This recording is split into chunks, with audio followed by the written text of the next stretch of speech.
To the Wise Learners interview platform. Since this summit is about education and innovation, can you give us a perspective of what education really means and what's innovation in its basic terms? So education certainly and innovation are exciting opportunities for us to explore at this conference. Microsoft has been excited to sponsor the WISE conference for 3 years because it's a discussion on how we can improve and create opportunities for learners all over the world to get access to a quality education. Often we're looking to innovate and expand the way innovation connects to individuals and teachers and schools all over the world. In many ways, Microsoft is celebrating innovation across the work that we do, and certainly committed to support the great work of teachers all over the world. Thank you. So how do you define an ideal student in today's world?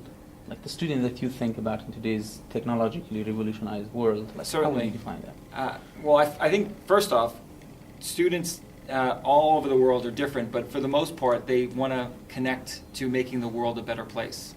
So responsible citizens who think about their world in new ways, apply new ideas and new energy to solving some tough problems. We need that hope in our students, and certainly education systems should foster that, not quelch it, but really create students who are ready to, and prepared to solve some of the biggest challenges facing the world. Mm-hmm.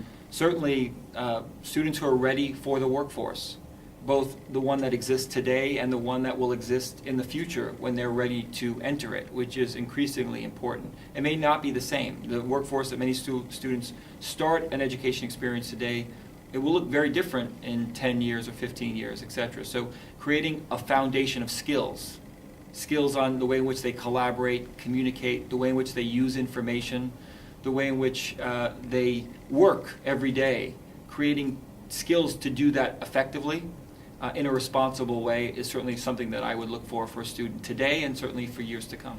So how has Microsoft contributed into creating such an ideal student? Well, we're certainly, one of the things we're doing is we're working with a project called ATC 21S, which stands for the Assessment of Teaching 21st Century Skills. It's actually a partnership with Intel and Cisco and the University of Melbourne across a research community all over the world, where we're looking at key ways in which we can refine the way in which we think about the language of education and the assessment of what's important in school, as opposed to just being focused on content, but thinking about how a broader learner can contribute to society, can become workforce ready, etc. And we think that increasingly expanded view of how students are successful will not only help schools have a broader view on the way in which students are ready for the world, but really expand the way technology can play a role in creating new experiences. Yeah, thank you. In sort of learner's language, can you sort of give us the futuristic and the ideal relationship between technology and education in very simple words? Technology is going to serve you as opposed to trying to struggle to serve it in many ways, in which a lot of times teachers are doing things. It should be a canvas for you to create, certainly a resource to gather information, a tool to communicate with your friends, to share fun experiences, to have an emotional connection. One of the things we often don't get from technology is an emotional connection to the world that we're using and connecting with, etc.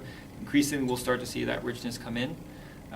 Microsoft is excited about new user interfaces, new technologies that make technology more personal, both in the way you speak to it, gesture with it, interact with it. And we're excited about the future. There's many technology advances and leaps ahead. Many folks feel like we've sort of ended the innovation path with technology, but there's still quite a ways to go, and Microsoft is excited about what those experiences will mean for learning, as well as the learners who will help us invent those new technologies in the future. Thank you.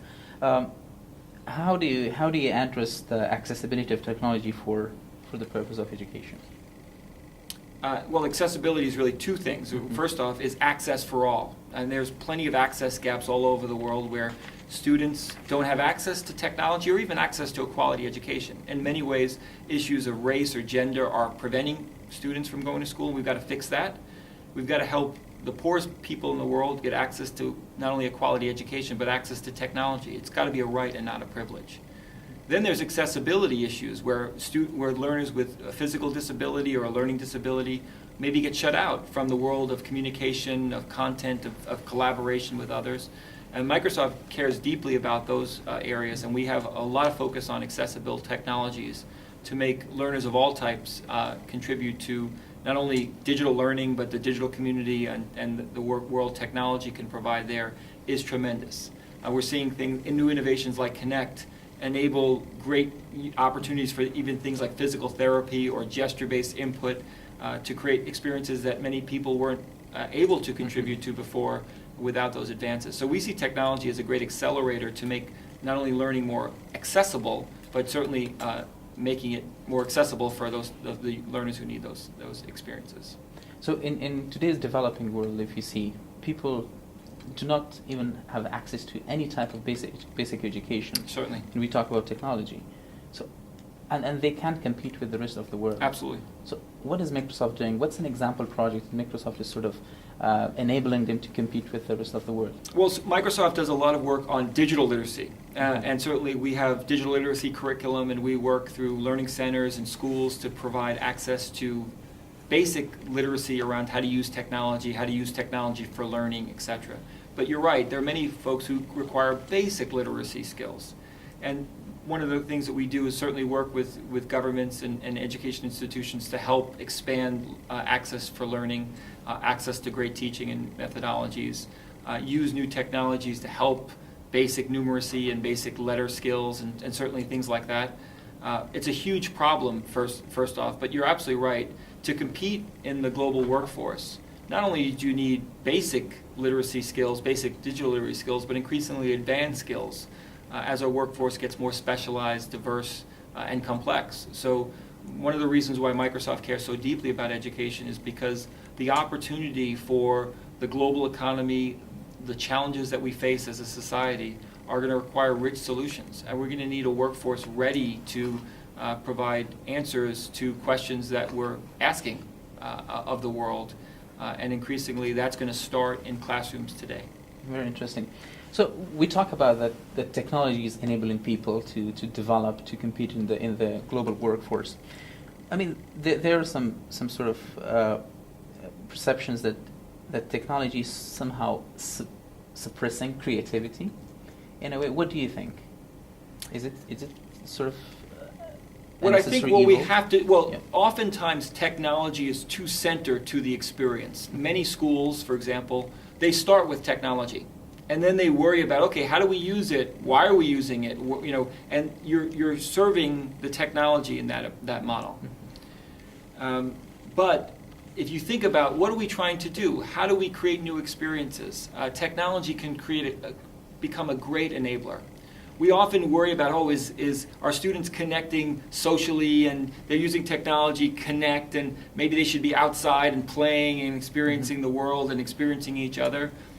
Certainly, if technology is serving the society, it can have a range of activities, but the ability for students to collaborate with students from all over the world, to share their work.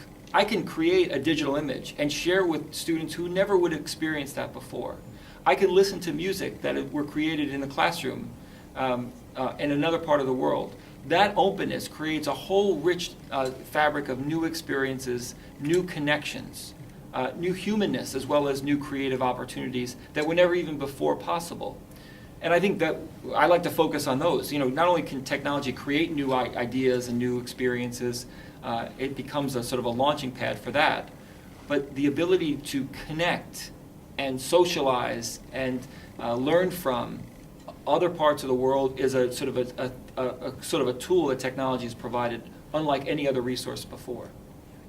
So how do you see the role of WISE in fostering awareness of education for the developing countries?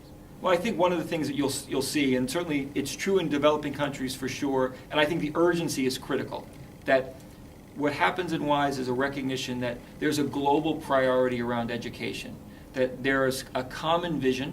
Every school leader, every country, they want the best for their kids. They want their students and learners to contribute to making the world a better place, making their society, their community a better place.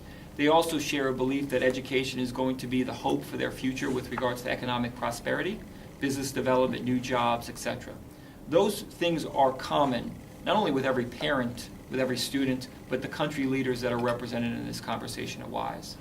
So what this forum allows us to do is come together to identify common opportunities for partnership and alignment, to accelerate the voice about the prioritization of education as an important investment opportunity, as well as learn from other experiences around the world. So I think it's an important conversation.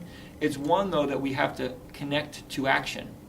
We've got to use these forums to actually identify ideas, opportunities, to take action. Because what these conversations do is illustrate not only the common voice and vision that many people share around the world, but the incredible need that we have to scale the impact that new ideas and best practices can have on changing the lives of people.